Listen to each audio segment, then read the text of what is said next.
the funny thing is, I'm not saying anything. I'm thinking that the composer wanted to say this or that. It's like a book. It's like a theater play. Music is a coded language. Like any language has signs, words, phrases, certain grammar, and all of this is what we call music theory, basically. And then we've got to use this to understand how a piece is composed and what kind of mood and what kind of emotions, what kind of rhythm it depicts, what kind of setting it is. I mean, it's like if you listen to an opera, you have a certain opening, then you have a duet, and they're having a conversation that becomes an argument, and then they liked each other in the beginning, but the second act they hate each other, etc. And then there's a love scene or something like that, and the music is helping this purpose. The music is expressive. I'm not expressive. The music is. Yeah?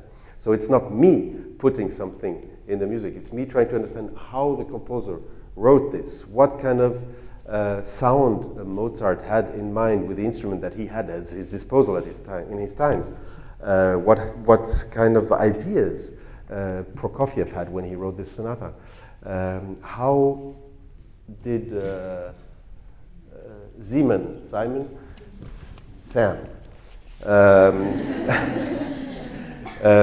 write his piece? I didn't know the piece before, but I could explain a couple of things just by reading, by looking at it. Yeah?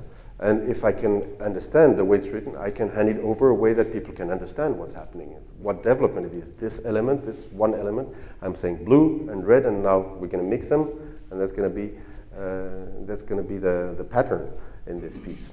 So it can be abstract things, it could be emotional things, it can be tender, it can be rhythmical. Dum dum dum da da dum dum dum da da dum dum dum.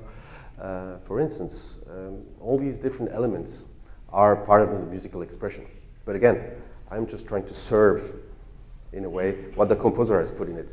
I think jazz musicians, people creating music at the same time that they're playing it, these people are making their own music, in a way. But they also have very strict rules and patterns, and they have to respect so many things, and they're able to go far away, but yet having a conscious exactly how many bars they still have to go until it comes back on their feet, you know.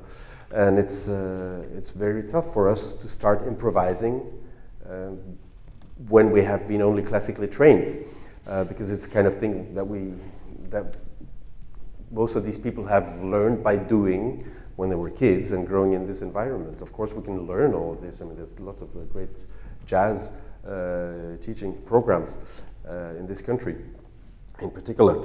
But this helps a lot, like also in Prokofiev, if we had gone any further in the second movement or in this Iman Sonata also, there's lots of jazzy elements in there that for different reasons have been used by the composer, just like they use ethnic elements in different pieces. All of this is meaning, okay, so this should sound